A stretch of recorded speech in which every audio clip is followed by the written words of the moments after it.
हरे हरे बोले नमः शिवाय। नंदीश्वरा शिव नंदीश्वरा, नंदीश्वरा शिव नंदीश्वरा, नंदीश्वरा शिव नंदीश्वरा, नंदीश्वरा शिव नंदीश्वरा। हर हर भोले नमः शिवाय। हरे हरे बोले नमः शिवाय। मीठी मीठी ताली के साथ भगवान शिव का सुमिरन करते हुए नमः शिवाय नमः शिवाय। हरे हरे बोले नमः शिवाय।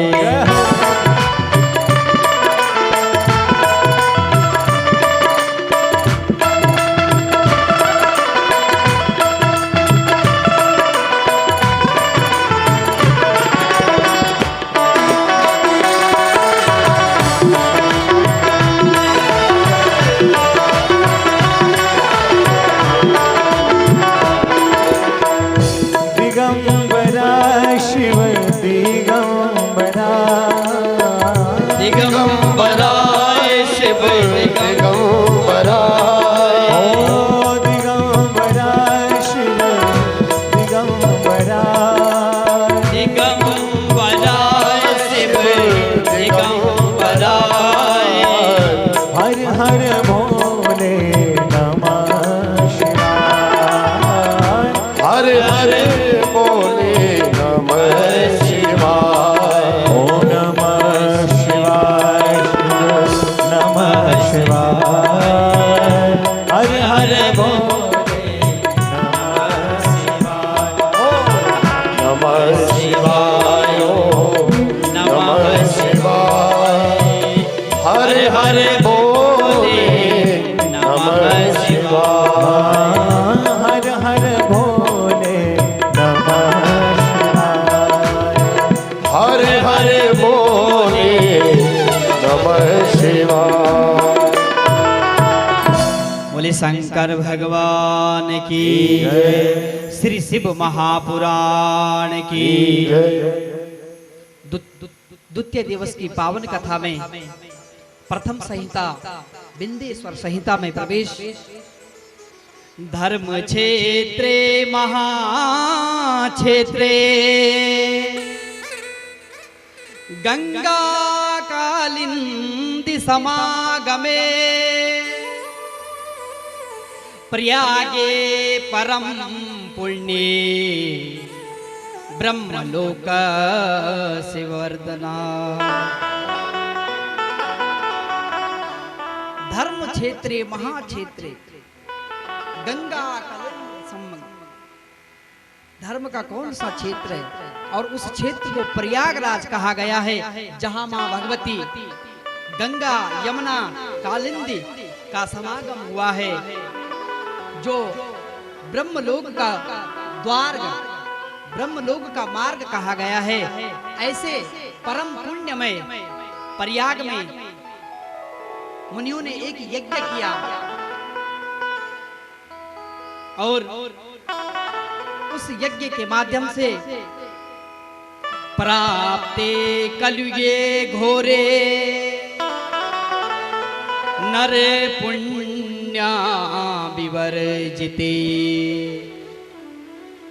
दुराचार रतम सर्व सत्यवर्ता परम सुख। और जो इस पावन कथा को श्रवण करा रहे हैं श्री सूत महाराज जी और शौनक जी ने रोम हर्षण भी कहते, क्योंकि जब भी ये कथा को श्रवण कराते हैं, जो भी श्रोता कथा श्रवण करता है तो उनके रोम हर्षित हो जाते हैं, इसलिए इनका नाम रोम हर्षण। और प्रयाग की महिमा तुलसी बाबा भी गाते हैं मानस में। सचिव सत्य सरदा प्रिया नारी, सचिव सत्य श्रद्धा प्रिया नारी, माधव सरे समातो हितकारी, माधव सरे समातो हितकारी, सचिव सत्य श्रद्धा हितकारी, माधव सरस मात हितकारी, माधव सरस मात हितकारी। और प्रयागराज की महिमा को गाते हैं तुलसी बाबा की कि प्रयागराज की बड़ी महिमा है। और इस पावन महीने में लोग ऐसे भी प्रयाग में स्नान करने के लिए जाते हैं। और इस महीने में तिल दान का बड़ा महत्व है। और कई माताएं, कई भाई घर में जब सुबह स्नान करते हैं तो तिल का उबटन करके जितने तिल हमारे शरीर में रहेंगे उतने हमारे जितने भी जाने अनजाने में न जाने हम कितना पाप करते हैं, सारे पाप अवनिष्ट हो जाएंगे। और ये कथा किसकी है? भोले बाबा, क्योंकि ये भोले हैं। आपने कल की कथा में श्रवण किया कि देवराज नाम का ब्राह्मण जिसने बहुत पापोचार किया, अन्याय का धन कमाया, वो भी कैलाश धाम का अधिकारी शिव कथा से बना। बिंदुक नाम का ब्राह्मण वो भी कैलाश धाम का अधिकारी बना। ऐसी पावन कथा है ये देवादिदेव महादेव की। और इधर सूत जी सौनकादि 88,000 ऋषियों को कथा को श्रवण करा रहे हैं कि कलयुग आने पर क्या है, मनुष्य पाप रहित हो जाएगा और केवल धन कमाने में उसका मन ज्यादा रहेगा, पुण्य विवर्जित हो जाएगा। और जब सतयुग था तब लोग क्या है, पाप विवर्जित थे, पाप से दूर रहते थे। लेकिन कलयुग में लोग क्या है, पुण्य विवर्जित हो गए हैं। इसलिए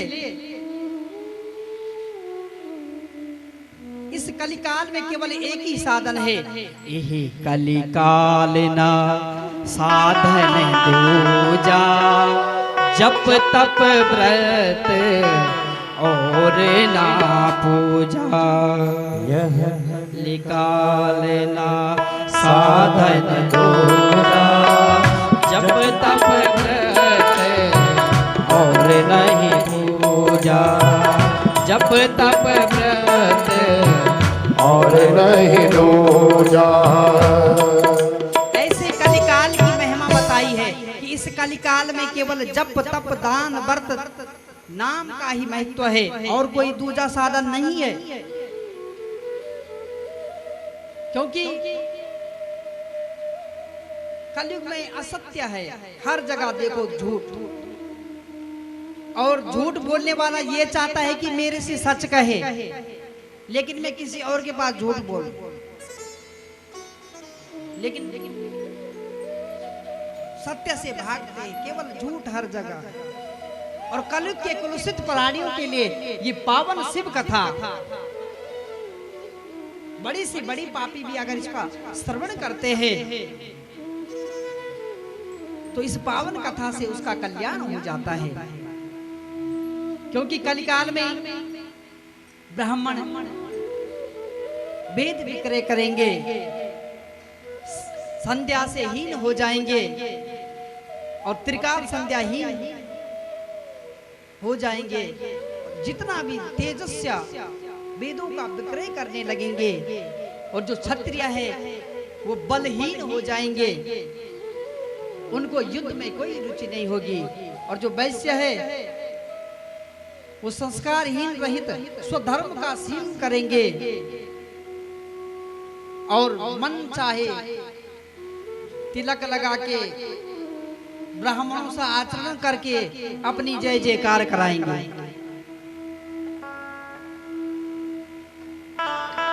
और ऐसे कलिकाल के कुलसित प्राणियों के कल्याण के लिए भगवान सदाशिव की ये पावन कथा है। और जो इसको श्रवण करता है उसके समस्त पाप नष्ट हो जाते हैं। आगे सूत जी कहते हैं कि आप शिव कथा को हमें विस्तार से सुनते आए और आप इसे विस्तृत से बताइए कि इस विंध्येश्वर संहिता में आप कलि के बारे में आपने बताया कि कलयुग जब प्रारंभ हो जाएगा तो सब पुण्य विवर्जित हो जाएंगे। तब सूत जी कहते हैं आगे, साधु पृष्ठम साधु वस्त्र साधु लोक हितकारकम साधु ही तब धर्मा तबस्तम जीव साधना। बोला जीवों के समस्त पाप को नाश करने वाली ये पावन संहिता है। तत् सर्वणम शास्त्राणि विवते परम परा निहस्त्वं जगत तस्मै जगतं तव वहा। और तभी तक सभी शास्त्र आपस में अपनी श्रेष्ठता करते हैं, लेकिन ये जो पावन शिव पुराण, क्योंकि जिनकी शरण में सारे देवी देवता जिनको नमन करते हैं, ऐसे देवादिदेव महादेव की ये पावन कथा है।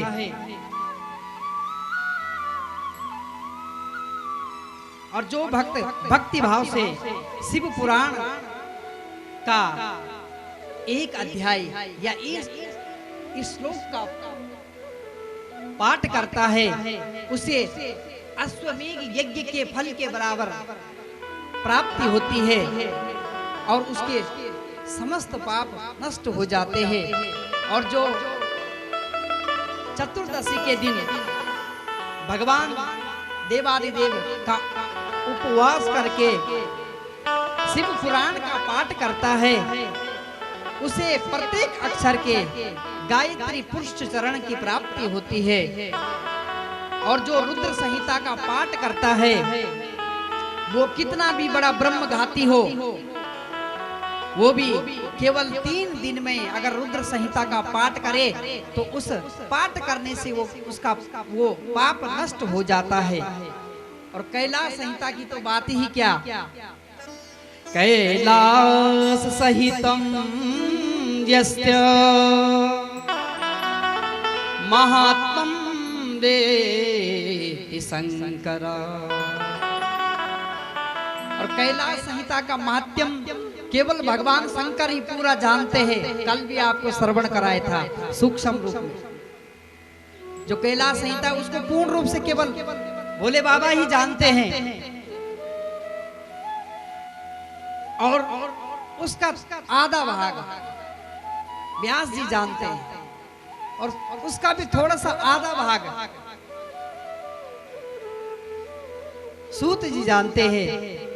और पूर्व काल में जब भगवान, मैंने अभी भी बताया आपको कि शंकर जी ने जब इस पुराण को अपने श्री मुख से, तो तब 12 संहिता इसमें थी, 1 लाख श्लोक थे। और अब इस संहिता में 7 संहिता है और 24,000 श्लोक है इसमें।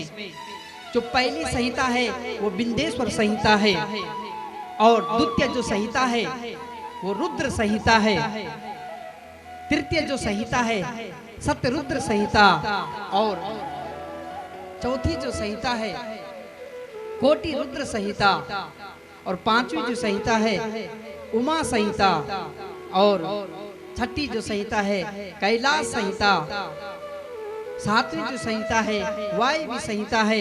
ऐसे इस पावन 7 संहिता वाले शिव पुराण को सौनक जी कहते हैं कि ऐसे 7 संहिता वाले शिव पुराण को हमें विस्तार से सुनाइए।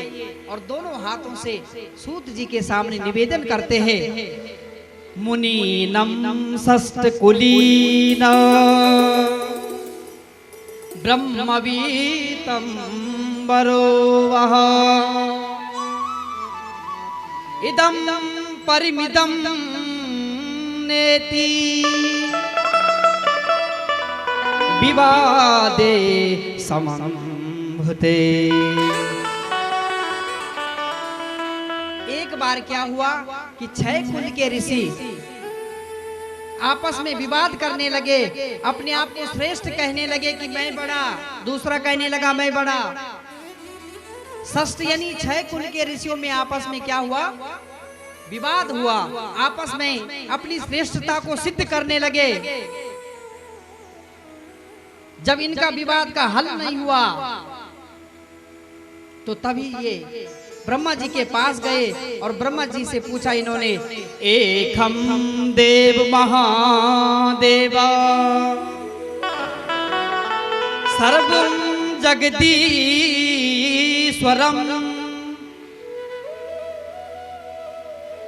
बोला सबसे श्रेष्ठ कौन है? तो ब्रह्मा जी कहते हैं कि देवादिदेव महादेव था भगवान सदा शिव ही श्रेष्ठ है, क्योंकि बाकी देवता तो केवल उनकी आराधना करते हैं, उनकी शरण में जाते हैं, उनका गुणगान करते हैं। और ब्रह्मा जी के पास जाकर ये अपनी सिद्धता को बताने के लिए कि ये 6 कुल के जो ऋषि थे, और ब्रह्मा जी कहते हैं श्रेष्ठ तो भगवान सदाशिव ही है, जिनकी शरण में जाने से समस्त पाप दूर हो जाते हैं। रुद्रम हे तथवच्चम च भक्तम परमये नवा। और शौनकादि जी कहते हैं परम साध्य क्या है, साधन क्या है? अथो परम साधनम तत्स्यम परम साध्या। बोलो साध्य कौन है और साध्य को पाने के लिए क्या करना चाहिए? तो ब्रह्मा जी कहते हैं, वहां ब्रह्मा जी इन 6 कुल के ऋषियों को इस पावन कथा को सुना रहे हैं, बता रहे हैं कि श्रेष्ठ महादेव है, ऐसी कथा है इनकी। और यहाँ सूत जी शौनकादि 88,000 ऋषियों को इस पावन कथा का श्रवण करा रहे। संध्या शिव पदम प्राप्ते साधनम तस्य सेवना साधकम तत्प्रसादेयम नित्य फलम तवाप्तः। और ब्रह्मा जी भी कहते हैं कि हे ऋषियों, शिव पद की प्राप्ति करना ही साध्य है, उनकी शरण ग्रहण करना परम साधन है, और जो सभी फलों का निष्प्रय साधन है वह साधक स्वयं शिव है, और भगवान शिव ही वो परम साध्य है, परम साधन है। मानन से माननम तस्या महासाधन विमुच्यते श्रोता तबम कीर्तस्या। बोला श्रवण कीर्तन और मनन त्रिक साधन है, ये 3 साधन है। सत्संगमेनं भवेति श्रवणम पुरस्त्वं तब एव च। सत्संग करने से जो हम श्रवण करते हैं उससे जो हमें पुष्ट मिलता है वह संकीर्तन पद से हो जाता है। इसके बाद सर्वोत्तम साधन होना, जब आप भगवान की कथा को श्रवण करते हो, क्योंकि श्रोता श्रवण कीर्तन और मनन ये तीनों के द्वारा हमारे कल्याण के लिए। सूत जी कहते हैं इधर कि हे शौनका जी, एक बार व्यास जी महाराज सरस्वती नदी के किनारे तपस्या कर रहे थे, और शौनकादि ये सनक सनंदन सनातन सनत कुमार इनका वहां आगमन हुआ, और इन्होंने वेद व्यास जी से पूछा कि साधन क्या है और किस साधन से जीव की मुक्ति हो सकती है। तो इन्हीं 3 साधनों को वेदव्यास जी ने सनत कुमारों को सुनाया और शौनकादि कहते हैं कि एक बार हम क्या है घूमते फिरते, क्योंकि ये सत्संग करने का इन चारों भाइयों को सनक, सनंदन और सनातन और सनत कुमार एक बार ये मंदरांचल पर्वत पर गए और वहां इनकी भेंट भगवान नंदकेश्वर से हुई। नंदकेश्वर से भेंट हुई तो इन्होंने यही त्रिक साधन बताए, श्रवण, कीर्तन और मनन।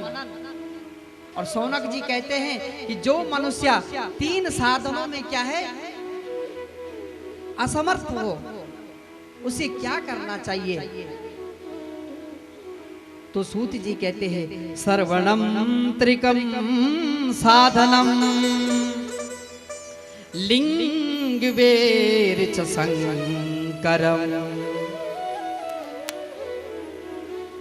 जो मनुष्य तीन साधनों से असमर्थ है उसे लिंग वेर रूप में भगवान सदाशिव की पूजा करनी चाहिए, ऐसा इस पुराण में लिखा गया है। और शौनकादि जी कहते हैं कि अन्य देवता की पूजा सिर्फ मूर्ति में होती है, किंतु भगवान सदाशिव की पूजा लिंग में होती है। और भगवान नारायण की पूजा में भी आपने सगुण और निर्गुण स्वरूप में, लिंग स्वरूप में सदाशिव की भी पूजा होती है। और शालिग्राम भगवान का भी हम पूजन करते हैं।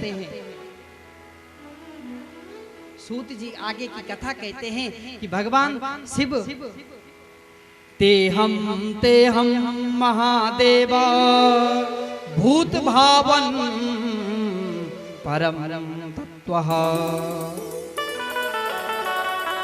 भगवान का जो लिंग स्वरूप है वो निराकार स्वरूप है और उनकी पूजा हम रूप से नहीं, यानी रूपवान शकल से नहीं करते हैं, यानी उनकी पूजा हम क्या है बेर के रूप में भी कर सकते हैं। जिस भाव से आप जहां विराजमान हो शिव का सुमिरन करके अपना कल्याण कर सकते हैं।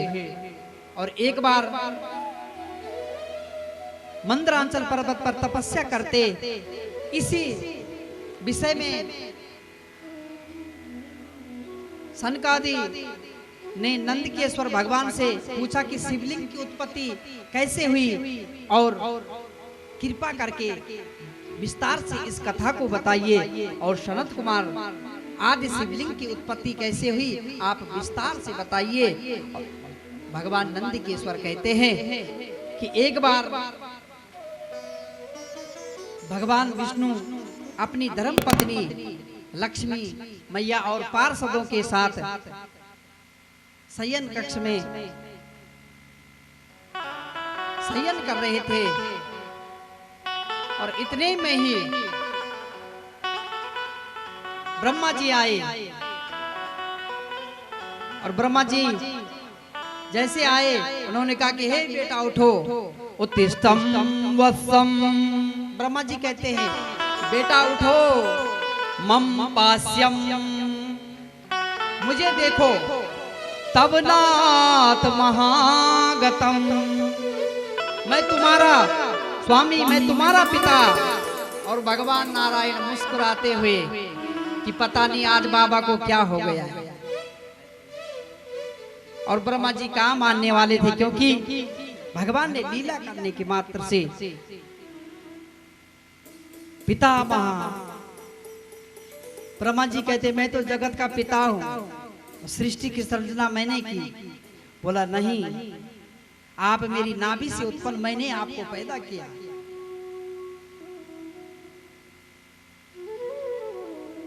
विष्णु भगवान मत्स्यम जगदम वत्सम तब चेरवेत तथन्विता। और आपस में दोनों इस बात को लेकर विष्णु जी कहने लगे कि मैं आपका पिता, ब्रह्मा जी कहने लगा कि मैं आपका पिता। अब आपस में दोनों बड़े क्रोध दोनों को आया और युद्ध आरंभ हुआ। और भगवान ब्रह्मा जी ने विष्णु की बात नहीं मानी, अपनी ही बात, अपने को ही श्रेष्ठ मानने के लिए भयंकर युद्ध आपस में छिड़ा। और इस युद्ध को देखते देखते इस युद्ध ने बहुत बड़ा विकराल रूप धारण किया और विकराल रूप धारण करके भगवान विष्णु ने महेश्वर अस्त्र का साधन किया और ब्रह्मा जी ने पशुपात नाम का अस्त्र का साधन किया। देवता लोगों में हाहाकार मचने लगी। अगर ये दोनों अस्त्र आपस में टकरा गए तो सृष्टि बचेगी नहीं। और देवता लोग सारे जितने भी प्राकृतिक जितनी भी सृष्टि में हाहाकार मच गया। सभी देवता लोग भगवान शिव की शरण में गए और भगवान देवादिदेव आप ही हमारी रक्षा करो। और भगवान शंकर को युद्ध रोकने के लिए प्रार्थना करने लगे कि हे महादेव, अगर ये अस्त्र आपस में टकरा गए तो सृष्टि का विनाश हो जाएगा, इसलिए आप ही कुछ कर सकते हो। और भगवान ने अग्नि स्तंभ के रूप में भगवान प्रकट हुए। बोल शंकर भगवान की। और भगवान अग्नि के रूप में अग्नि स्तंभ के रूप में प्रकट हुए और दोनों के मध्य ब्रह्मा और विष्णु के मध्य प्रकट हुए और दोनों अस्त्र इसमें समाहित हो गए। अब ब्रह्मा जी और नारायण दोनों अस्त्र उसी में जब समाहित हो गए, अब दोनों निर्णय करने में असमर्थ हुए कि मैं बड़ा या। अब इस अग्नि स्तंभ के ओर छोर का ये पता न लगाने के लिए इन्होंने निश्चय किया कि हम इस जो ये स्तंभ है इसका और छोर कितना है, अपने को सिद्ध करने के लिए भगवान विष्णु ने शुक्र का रूप धारण किया और नीचे की ओर आए और ब्रह्मा जी ने हंस का रूप धारण करके ऊपर की ओर गए और ब्रह्मा जी ऊपर की ओर गए। भगवान नारायण ने तो अग्नि स्तंभ का और छोर ना पाकर लौट गए, लेकिन ब्रह्मा देव कहाँ मानने वाले थे और ब्रह्मा जी के मन में अभिमान आ गया और ब्रह्मा जी ने